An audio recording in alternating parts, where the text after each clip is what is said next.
মানুষের ভালোবাসা কখনো দেখা যায় না, দেখা যায় শুধুমাত্র তার দায়িত্ববোধ। যে মানুষটা রোজ খেয়াল করে আপনার খোঁজ রাখে, আপনি খেয়েছেন কিনা, আপনার শরীর ভালো কিনা, এই প্রশ্নগুলো বারবার করে, সেই মানুষটার সবটা জুড়ে আপনি থাকেন।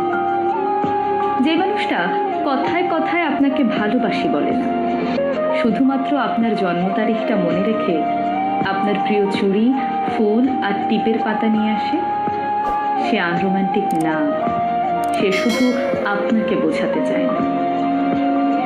আপনি সারাদিন অনলাইনে না থাকলে যে মানুষটা বাহানা করে আপনার কণ্ঠস্বর শুনতে চায়, অযথাই ফোন দিয়ে আপনাকে রাগিয়ে দেয়, সেই মানুষটা আপনাকে অবহেলা করে না, বরং আপনাকে প্রচণ্ড মিস করে।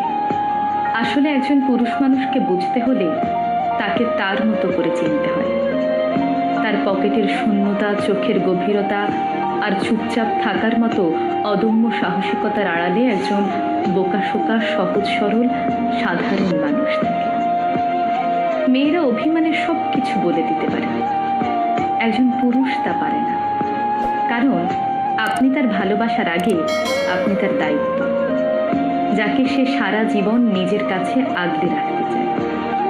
শুধু মুখ ফুটে বলতে চায় না তার ঠিক কতটা জুড়ে আপনি রয়েছেন।